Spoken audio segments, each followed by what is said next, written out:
borrowing and lending money on interest. But another form of riba is a transaction based on deception, which yields a profit or a gain to which one is not justly entitled. In other words, what the Americans call a rip-off.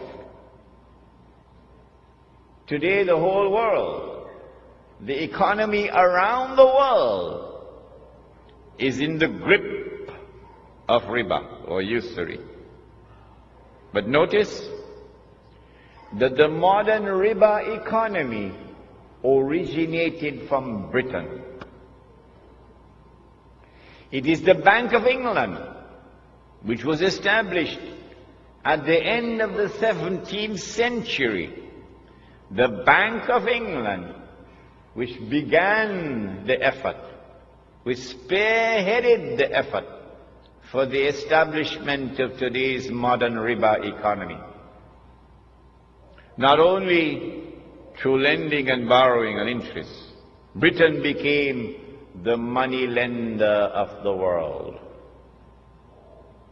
But more than that, to substitute real money with paper money.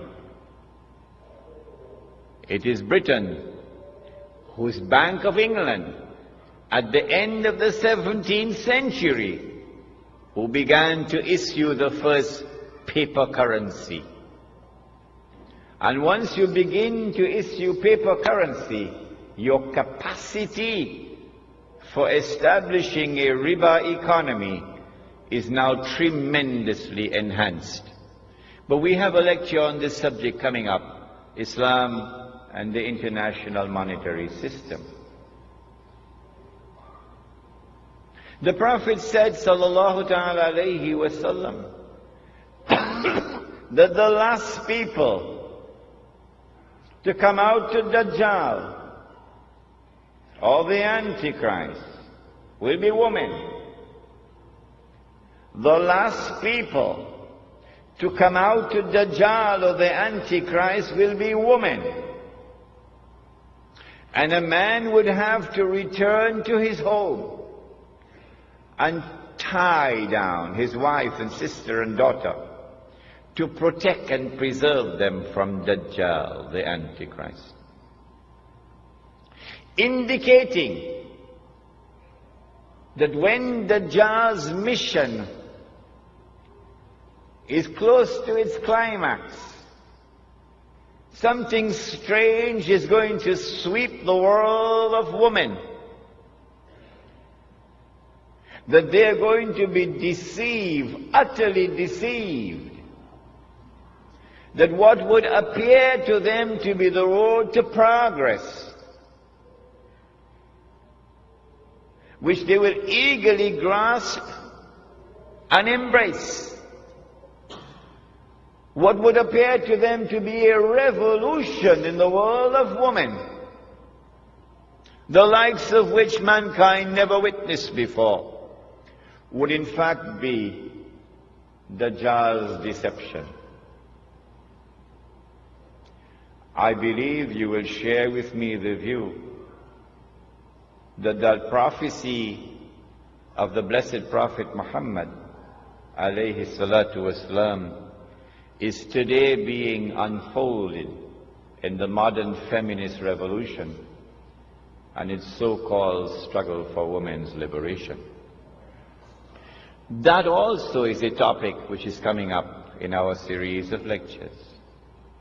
But do you know that Britain, the island of Britain, initiated and led the feminist revolution? I present all of this information to you to argue the case that the island in the hadith of Tamim ud-Dari is the island of Britain. Now then, I notice that when Dajjal is released in a day which is like a year, and Britain is his headquarters, I notice as a student of international relations I noticed that Britain strangely becomes the ruling state in the world. Come on, you explain to me. How do you explain a little obscure island off the coast of Europe, which never walked on the stage of history? An island that Napoleon contemptuously dismissed as a nation of shopkeepers. How do you explain that that little island establishes its rule over the whole world? Pax Britannia. Britain rules the world.